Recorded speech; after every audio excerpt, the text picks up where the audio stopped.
Buenos días a todos. Vayan poniendo su asistencia en el grupo. En un instante comenzamos. Estoy dando a admitir todavía a algunos de sus compañeros. Disculpen por el error técnico, fue mi culpa. Pero bueno, vamos a sacar adelante en el tiempo que nos queda. No se preocupen por eso.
Bueno, pues buenos días a todos. Vamos a comenzar con la sesión que nos corresponde, que es la número 12, la tercera de la semana. Bueno, Eh, el tema que vamos a ver el día de hoy es la filosofía de Carlos Marx y obviamente su doctrina, que es el marxismo. Eh, Como su influencia fue tan importante a su tesis, se le pone el nombre de marxismo. Muy pocas personas han podido crear una ideología de tal suerte que incluso se le ponga su nombre en honor a él. El marxismo, pues, no es justamente una ideología creada exclusivamente por Marx. Marx es una forma de pensar que implementarían en los años sucesivos otros personajes, ¿no? Como Emil Durkheim, que siguiendo los principios de Carlos Marx también se convierte, también estipula esta corriente ideológica.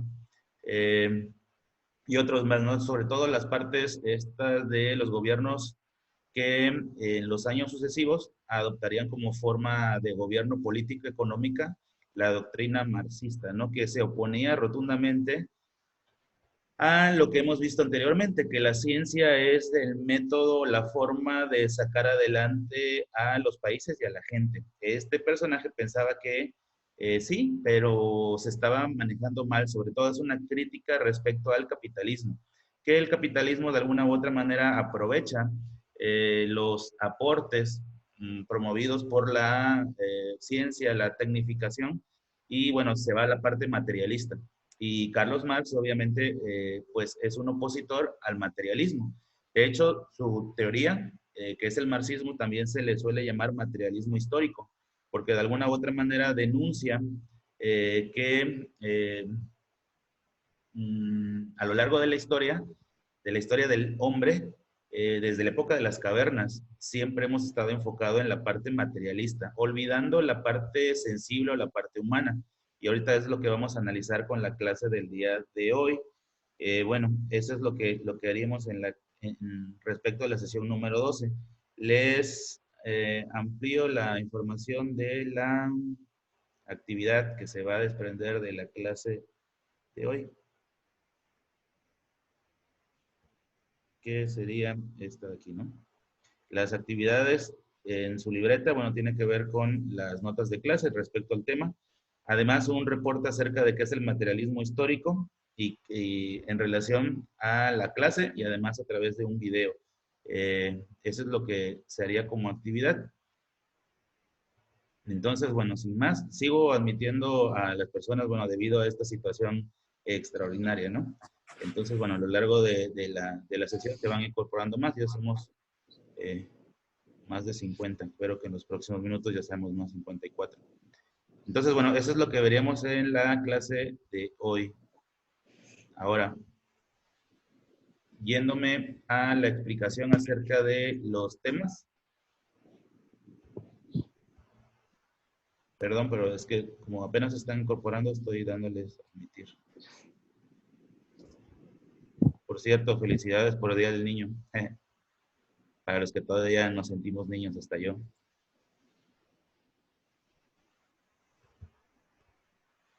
Bueno, ya somos más de 60.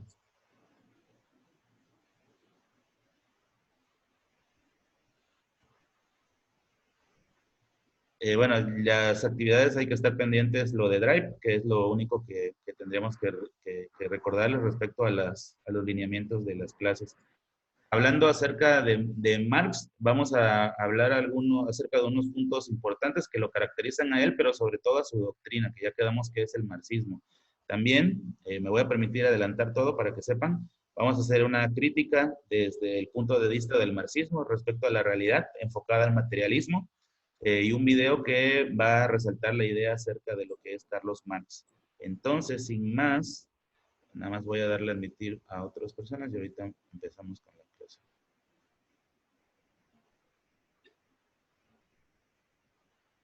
Bueno, hablando acerca de Carlos Marx, y aquí empezamos con las notas.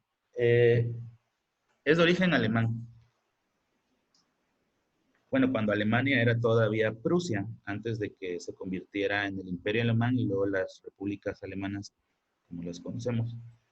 Él es de origen alemán, es un economista, periodista y además, pues obviamente filósofo, ¿no? Su ideología trasciende tanto que se convierte en heredera en los próximos, en los próximos, como una forma de transmitir esta crítica respecto a la, esta crítica respecto al materialismo.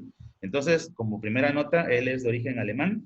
Le toca vivir en los años de entre 1818 y 1883, de 1818 a 1883. Él es, además de ser alemán, bueno, fíjense, es judío. En los años posteriores a él, imagínense la persecución que vivieron las personas, sobre todo en Alemania, con los regímenes totalitarios, ¿no? Sobre todo con el nazismo. Y bueno, él junto con Engels, que se escribe Engels con G y LS al final, crean se les considera los padres del socialismo científico, porque, y aquí vamos a recuperar lo de la clase pasada y ver cómo hay una completa relación. En la clase pasada hablamos acerca de Utopía, de Tomás Moro, y Marx sí se basó, sí se inspiró en Utopía, pero decía que ese era un socialismo utópico, irrealizable, y lo que él creó fue un socialismo científico, es decir, apoyado por la ciencia de tal suerte que sí tendría éxito y dejaría de ser esa parte utópica que en realidad nunca se pudo aterrizar y nunca se pudo llevar a cabo.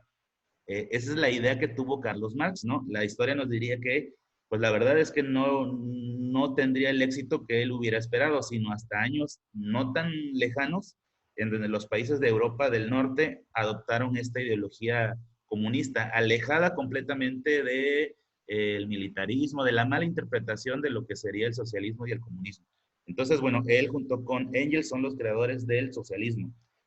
Su obra magna es el Manifiesto del Partido Comunista y además otra obra importante es El Capital. Dos obras importantes. El Capital, así referencia al capital, al dinero, y la otra es Manifiesto del Partido Comunista. La primera completamente salida de su mente, El Capital, y la segunda, Manifiesto del Partido Comunista, esta fue solicitada por grupos obreros sindicalizados que querían tener un líder ideológico. Entonces, dos obras trascendentes, El Capital y Manifiesto del Partido Comunista. Hace una crítica, otra nota, muy fuerte respecto al capitalismo. Y aquí viene la parte teórica de Carlos Marx. Hace una crítica muy fuerte respecto al capitalismo y dice que el capitalismo es una forma depredadora en donde el dueño del capital se aprovecha de la necesidad de la clase trabajadora. Y entonces propone como una urgencia que los medios de producción y la riqueza y los beneficios sean para las mayorías y no para las minorías, es decir, para las personas que trabajan para ese capitalista. Era lo que empezaba a manejarse con los grandes monopolios en aquella época. Ya se había detonado la revolución industrial. ya no se llamaba burgueses, ahora eran capitalistas. Y empezaron a surgir los grandes millonarios, ya desde esta época, en Europa e incluso en Estados Unidos. Y este personaje hace una predicción de lo que vendría en los años posteriores si no se modificaba este sistema de gobierno. Y mencionaba que muy pocas personas se iban a beneficiar, mientras que el resto de la población prácticamente iba a estar esclavizado. Y decía, y me voy a apoyar en la siguiente imagen, y decía que esto siempre ha existido.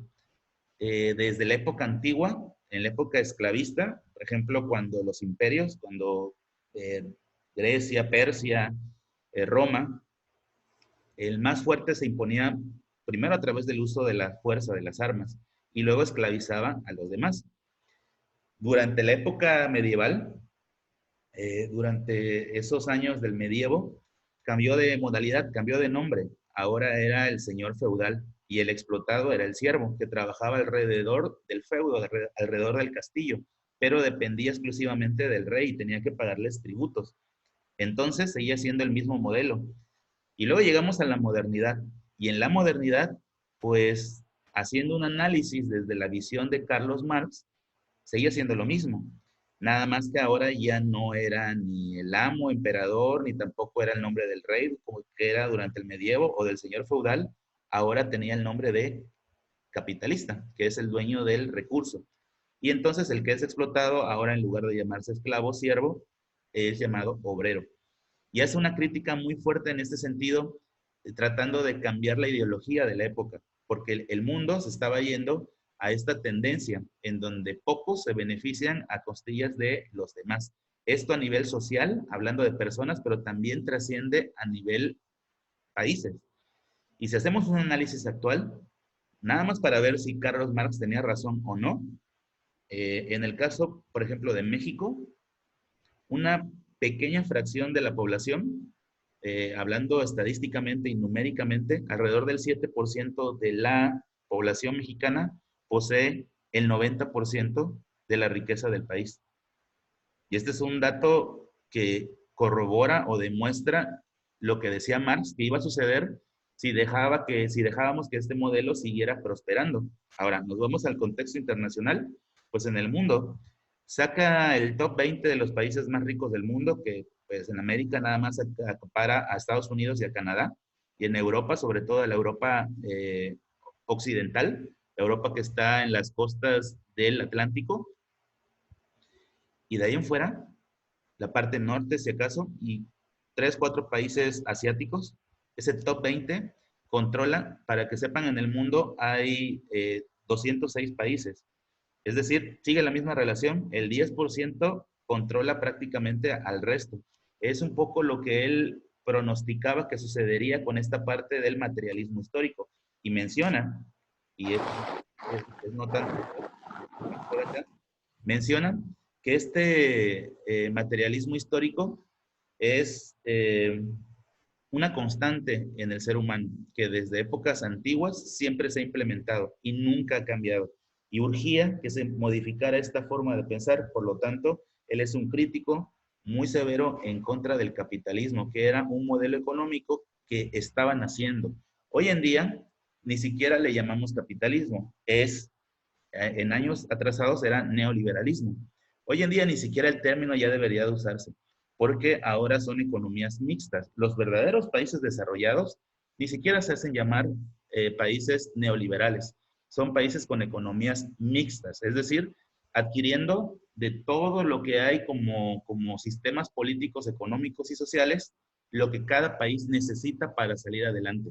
Salvo algunos países necios que todavía quieren implementar modelos neoliberalistas, modelos socialistas o comunistas, y justamente son los países que están atrasados, son países en vías de desarrollo. Los verdaderos países desarrollados plantean un modelo mixto, por ejemplo, Canadá. A ver, Canadá es de los países más asistencialistas del mundo. Si tú estás desempleado, vean lo que sucedió ahorita con la pandemia en Canadá. Oye, quisiéramos que nosotros tener un poco de lo que les tocó a ellos beneficiarse.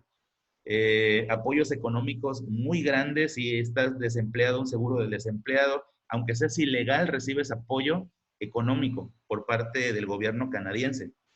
Pero el país es un país del modelo del que llamaban neoliberal. Entonces, ¿por qué es tan asistencialista? Ah, bueno, porque es que Canadá y los países desarrollados ya trascendieron a esa idea de que hay que ser o capitalista, o socialista, o comunista. Más bien adoptan las diferentes posturas de diferentes modelos adecuados a su particular necesidad. Y por eso trascienden. Es una necedad decir que somos un país socialista, un país comunista, un país neoliberalista. En realidad, las economías que han triunfado hoy en día son economías que se hacen llamar economías mixtas. Si quieren apuntalar un poco más en el ejemplo de Canadá, bueno, ¿qué les parece que Canadá, por ejemplo, incluso la forma de gobierno es una monarquía? Porque como bien saben, lo vimos en clases pasadas, Canadá es parte de la mancomunidad inglesa, tienen como rey a la reina de Inglaterra. Y vean cómo a pesar de ser dependientes de Inglaterra, tienen su propia autonomía porque así les conviene y no se sienten como que dominados, explotados por parte de Inglaterra, para nada. Bueno, esas son las nuevas formas de gobierno que prosperan. Esas que no son rígidas, esas que son más bien flexibles y que adoptan de las diferentes posturas lo que mejor les conviene de acuerdo a su particular realidad.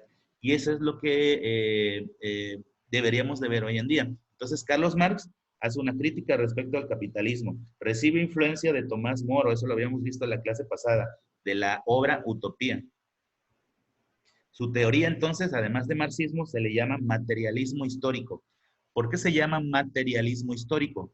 Porque el mundo, desde aquella época, se estaba enfocando exclusivamente en la parte material, en los recursos, en el capital, en el dinero, en el poder, y estábamos dejando de lado la parte esencial, que es la existencia social. Y bueno, haciendo un ejercicio, y cada quien sabrá cuántos de nosotros, por ejemplo, medimos lo que tenemos o lo que somos, o incluso la felicidad en relación de lo material. ¿Qué tanto me quieres? Este teléfono no es el último iPhone, ya no me quieres como antes. Vamos a hacer una boda para demostrar cuánto nos queremos. O sea, tiene que ser suntuosa, tiene que ser con todo lujo, porque dependiendo de eso, parecería que entonces es el amor que se profesan uno con el otro en una boda. Estamos demasiado enfocados en la parte material. Personas que, por ejemplo, no pueden, bueno, quien tiene la capacidad, ¿verdad? No puede vestir de algo que no sea de un gran diseñador, que no puede usar por ejemplo, en el caso de los celulares, que lo estamos viendo día a día, en el caso de las marcas de las computadoras, hay una marca, la de la manzanita, que tiene, cuesta muy cara, pero es la que mayor estatus te da. Entonces, si tú quieres tener este estatus en este mundo materialista, pues tienes que irte a esas marcas para tratar de demostrar que tú también tienes cierto poder. Y eso es lo que criticaba Carlos Marx, y eso decía que iba a suceder. Y una pregunta que a lo mejor deberían de tenerla como reflexión. ¿Cuántos de ustedes se quieren dedicar a lo que se quieran dedicar en función de lo que van a obtener como dinero a cambio de esa profesión? Y no está mal, no está mal que queramos apuntarle a algo que nos dé beneficios económicos. Lo que está mal es que midamos exclusivamente mi nivel de bienestar en relación exclusiva con lo material, con el capital, con los beneficios del capital. Y eso es lo que criticaba Carlos Marx. El señor, tristemente, fue ultra, súper mal interpretado, de tal forma que el primer país que quiere implementar un modelo como el que él proponía es la Unión Soviética, es la Alemania Oriental, la influenciada por la Unión Soviética, es China, es Vietnam, es Corea del Norte, es Cuba, es Venezuela, y obviamente esos países tienen muy poco, realmente muy poco, de la verdadera esencia de lo que es el marxismo, que es una idea que propone que los beneficios, que la riqueza que genera un país estén en manos de lo social, de la gente. Por eso se llama socialismo, porque se debe de repartir entre las mayorías, entre quien lo produce, y no tiene nada que ver con regímenes militarizados, no tiene que ver con dictaduras. Y todos los países que les acabo de mencionar, de corte comunista, socialista, todos son dictaduras. Todos tienen regímenes militarizados. ¿Y cuándo dijo Carlos Marx esa era la fórmula? es una mala interpretación o más bien es populismo llevado a la práctica de manera muy eficiente y la gente tratando de buscar un cambio, una mejora, pues tiene fe ciega en este tipo de propuestas que son meramente populistas. Y si quieren repasarlos otra vez, ya les dije cuáles son los países. Y son países meramente populistas. Y de todos esos países, pues el único país que está trascendiendo últimamente es China. ¿Y qué creen? China ya ni siquiera profesa plenamente el comunismo o el socialismo. Es una economía flexible, mixta, como las que realmente triunfan. Y el otro país grande que no está tan mal es Rusia. ¿Y qué creen? Pues también practica la economía mixta. Al exterior son economías mixtas, al interior siguen siendo regímenes comunistas o socialistas. Esa es la gran incongruencia que para muchos sucede en China. Así, al exterior somos un país de comercio internacional, de presencia internacional, con patentes, marcas, manufacturación, producimos la inmensa mayoría de los productos en nuestro país, pero al interior sigue siendo un régimen autoritario, que gracias a ese autoritarismo pues camina, ¿no? Porque prácticamente son forzados a tener esa disciplina y esa tendencia de control por parte del Estado. Y esa es la principal fórmula de Carlos Marx respecto a la teoría comunista y socialista. ¿Qué otras cosas podríamos apuntar de Carlos Marx que no haya ya mencionado? Bueno, su teoría se llama, ya les dije, materialismo histórico, marxismo, pero también es parte de este llamado socialismo científico, a diferencia de las otras fórmulas que son más bien un tipo de socialismo utópico, es decir, irrealizable. Entonces su socialismo es un socialismo científico. Él descarga su filosofía o su pensamiento en dos ámbitos, en la política y en la economía. Y hace una crítica y respecto a, él es, también repudia la educación y además de la política, de los sistemas políticos, él repudia a la educación y a la religión, que se han convertido en alienadoras. Alienadoras significa que controladoras. Y bueno, hablamos de la doctrina de Carlos Marx, más allá de la percepción muy particular de cada uno de nosotros. Marx decía que en el caso de la educación, nos educan para insertarnos en un modelo de consumo, en un modelo materialista. Y ustedes saquen sus conclusiones si sí o si no. El trabajo también nos mantiene alienados, nos hace dedicarnos a veces, y en aquella época sobre todo, donde trabajaban más de 12 horas y se vaciaban sus esfuerzos, pero el que realmente se beneficiaba era el dueño del capital. Entonces el trabajo también se convierte en algo alienador, porque nos hace estar sujetos y estar a la orden de quien nos provee el salario, pero a cambio ofreces un trabajo que ese señor capitalista es el que se va a beneficiar. Y respecto a la religión, también hace una crítica porque menciona que la religión, él, en el contexto en que él vive, hace una crítica respecto a la religión cristiana católica o protestante, porque dice que esa promesa de una mejor vida después de esta vida hace que no podamos disfrutar esta misma vida.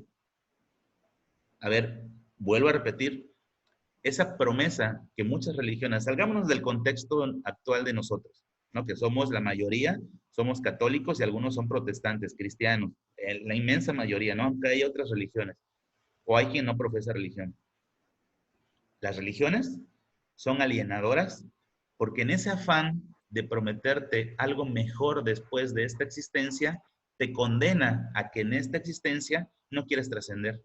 Es más, durante la época medieval, pues la explotación del feudalismo estaba justificada, porque no importa la miseria, no importa los harapos que traes puestos, no importa el hambre que tienes, no importa las carencias que tienes, porque cuando uno muere, alcanza la gloria eterna.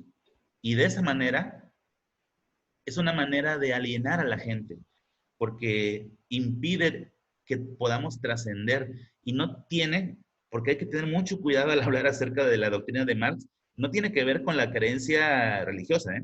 Es simplemente no es válido para él que basemos nuestras esperanzas cuando cada uno de nosotros muera.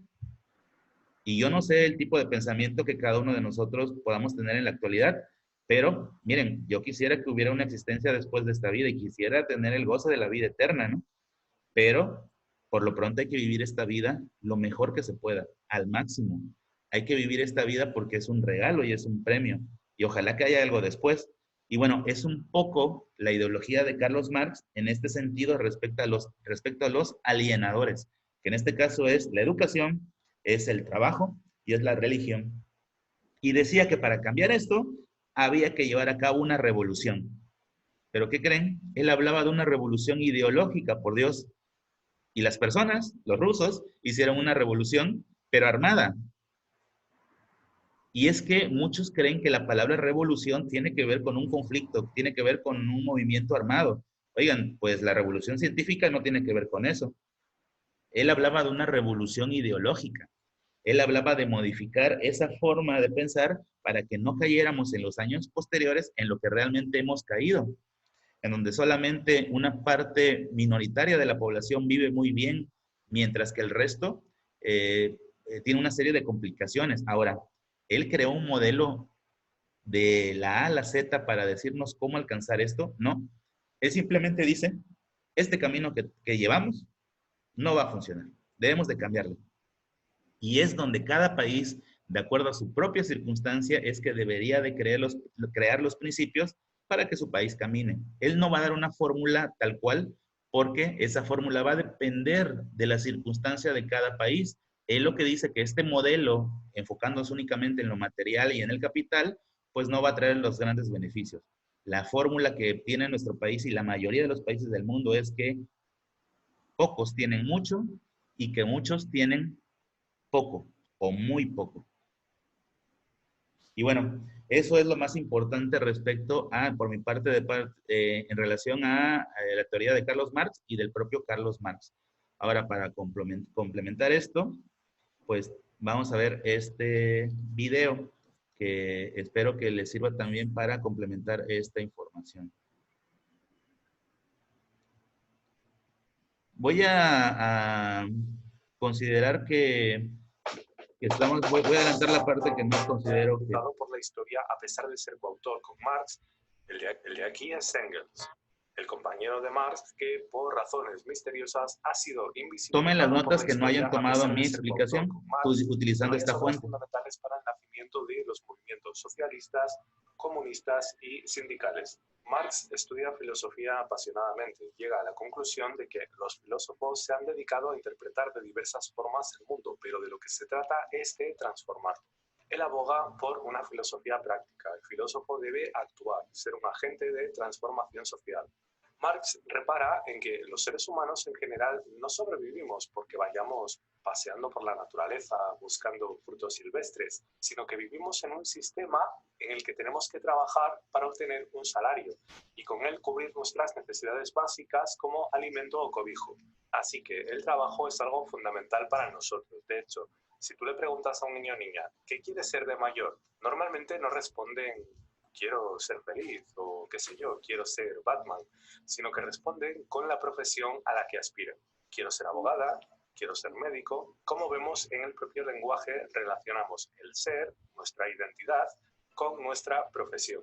El problema es que el trabajo no nos sirve para realizarnos, al menos no en las condiciones en que se trabajaba en las fábricas del siglo XIX. En aquel momento había comenzado la revolución industrial y la forma de trabajar en las fábricas era una nueva forma de esclavitud.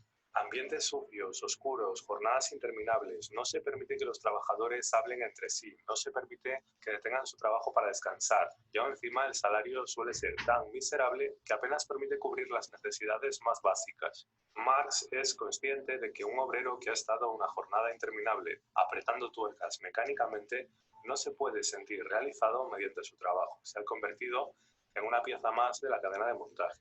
Es necesario elaborar una teoría para explicar cómo los seres humanos habíamos producido aquella forma de vida miserable. Y esto nos conduce al materialismo histórico. Marx estudia la historia fijándose en sus aspectos materiales, es decir, que en principio no se va a fijar en cosas como ideologías políticas. Él cree que lo que realmente determina una sociedad es su estructura económica. Para explicar los elementos que constituyen la estructura económica, le vamos a pedir ayuda a la señora Paqui. Esta afable señora se llama Paqui, tiene un pequeño local en el que confecciona prendas de vestir. Ella es la que trabaja. Los medios necesarios para producir la ropa le pertenecen. Las telas son suyas, las máquinas de tejer son suyas, los medios de producción, por tanto, son suyos. Paqui es dueña de su negocio. Nadie le dice a qué hora abrir o cerrar. Si le apetece salir a dar un paseo en cualquier momento, es libre de hacerlo. Cuando termina una prenda de vestir, la mira con orgullo y piensa, estoy hecha un artista. Siente su trabajo como suyo. Vamos a contrastar el trabajo de Paqui con el trabajo en una fábrica textil. En las fábricas, las trabajadoras no deciden cuándo entrar o salir, no deciden si pueden hablar o no entre ellas. Todo ello lo decide el patrón o dueño de la fábrica, que es quien impone las normas. Las trabajadoras de la fábrica están altamente especializadas. Cada una hace una pequeña tarea. Una cose botones, otra corta tela. Siquiera ven el producto terminado. Las trabajadoras de la fábrica textil trabajan para otro. Trabajan mecánicamente, trabajan alienadas, en palabras de Marx. Palabra que procede de alien, que quiere decir ajeno o extraño. ¿Por qué Paqui tiene tantas libertades que las trabajadoras de la fábrica no poseen? Porque ella es dueña de los medios de producción, mientras que en la fábrica las trabajadoras están desposeídas de los medios de producción. Además de la estructura económica, Marx identifica algo que llamará superestructura económica, que es la ideología que legitima e intenta mantener el sistema económico ocultándolo o restándole importancia a sus injusticias. La religión ejerce un papel manteniendo la ideología imperante según Marx. Por ello él afirmaba que la religión es el opio del pueblo. Marx había leído a Feuerbach, quien creía que no es Dios el que ha creado al ser humano a su imagen y semejanza, sino que es el ser humano el que ha creado a Dios a su imagen y semejanza. Bueno, ¿y por qué la religión favorece a la ideología imperante? En palabras de Marx, el cristianismo predica la realidad de una clase gobernante y una oprimida, y lo único que tienen para esta última es el piadoso deseo de que la otra vida se muestre caritativa. ¿Que tu vida es triste y miserable? Ese es el plan de Dios. ¿Que sufres injusticias? Resígnate, que esta vida no es más que un mero trámite. La siguiente será mucho mejor si eres bueno y no protestas. Vamos a explicar la razón por la que Marx cree que el sistema económico capitalista es injusto a través de un ejemplo. Imaginemos que un señor monta una fábrica de calzado en un lugar donde hay bastante pobreza, porque así sabe que, aunque las condiciones de trabajo no sean muy buenas, conseguirá mano de obra barata. Este señor es el dueño de los medios de producción. Él ha adquirido la maquinaria y los materiales necesarios para llevar a cabo el trabajo, así que él pone las normas. Pongamos que a cada empleado le paga $3 al día y los materiales que cada empleado utiliza a lo largo del día le salen a $7. En total, el salario del empleado más los materiales con los que fabrica, por ejemplo, zapatillas, le cuestan $10 al día. Ahora bien, con las zapatillas que hace su empleado diariamente, él obtiene $100 diarios. El patrón, el dueño de la fábrica, le está pagando $10 diarios al obrero y el obrero le está reportando $90 diarios al patrón. El margen de beneficio de $90 es lo que llamamos plusvalía. La plusvalía es, por tanto, el capital producido por el trabajador menos el capital consumido. En este punto es donde hay opiniones enfrentadas y aparentemente irreconciliables. Los capitalistas están de acuerdo en que esta forma de producción está bien, mientras que autores como Marx creen que es completamente injusto que una persona se enriquezca y acumule más y más capital aprovechándose del esfuerzo de los trabajadores. Marx adelantó que este sistema nos llevaría a un mundo con grandes desigualdades, y lo cierto es que su predicción fue correcta. Os comento que, según el último informe de Oxfam, el 1% de la población posee más riqueza que el 99% de la población restante. Vamos, que si el mundo entero fuera una fábrica en la que trabajan 100 personas, una sola persona tendría más dinero que los 99 restantes. Ahora que la filosofía ha desenmascarado la situación de alienación y opresión que viven los obreros, ¿qué podemos hacer? ¿Cómo podemos acabar con esta injusticia? Marx cree que necesitamos que se adopte una conciencia de clase. Los obreros deben de percatarse de que son un grupo oprimido, unirse y luchar. En una primera fase, llamada socialismo, lo que se debe de hacer es, como el nombre indica, socializar los medios de producción. Es decir, que las máquinas e instrumentos con los que fabricamos los diferentes productos deben pasar de manos de la burguesía a manos de los trabajadores. De este modo, la plusvalía recaerá sobre los trabajadores y no solo sobre el patrón. Esta parte no se suele entender correctamente, así que vamos a insistir en ella. En el comunismo no es cierto que todo sea de todos. Lo que se socializa son los medios de producción, no las posesiones individuales. El comunismo no priva a nadie del poder de apropiarse de productos sociales. Lo único que no admite es el poder de usurpar por medio de la apropiación del trabajo ajeno. Según Marx, si alguien ha ganado dinero mediante su trabajo y su esfuerzo, sin apropiarse del trabajo de los demás, sin dominar o oprimir a nadie, no hay ningún problema en que tenga ese dinero o esos bienes. El problema no es tener propiedades, el problema es que esas propiedades que tienes las hayas conseguido mediante la explotación de los trabajadores. Dice Marx, el rasgo distintivo del comunismo no es la abolición de la propiedad en general, sino la abolición de la propiedad burguesa. Otro gran tópico es el de que Marx afirma que todo el mundo tiene que ganar lo mismo con independencia de lo que trabaje o lo que se esfuerce. En ningún momento Marx o Engels afirman semejante cosa. En la sociedad comunista que Marx propone no habría clases. Se eliminaría el Estado como instrumento de opresión. Se reconocería la igualdad de todos los seres humanos. Esto es lo que Marx defendía como comunismo. Si los casos históricos concretos en los que se ha aplicado el comunismo han sido coherentes o no, es un tema en el que no voy a entrar. Acabamos con una frase de Marx: que las clases dominantes tiemblen ante una revolución comunista. Los proletarios nada tienen que perder en ella, salvo sus cadenas, y tienen un mundo que ganar. Proletarios de todos los países, unidos. Pregunta: ¿qué es lo que hay que socializar según Marx? ¿En qué consiste la plusvalía?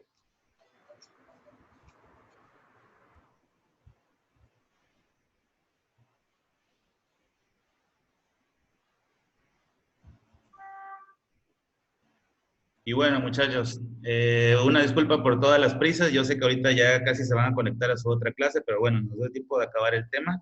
La actividad era hacer el reporte acerca de la teoría de Marx, que es el materialismo histórico, y que sirvan estos breves segundos para desearles un feliz día, un buen fin de semana, y que la pasen bien, y que en la medida de lo posible disfruten este día y el fin de semana. Y nos vemos pronto, nos vemos el siguiente fin de semana. Perdón, la próxima semana, el lunes. Que estén bien.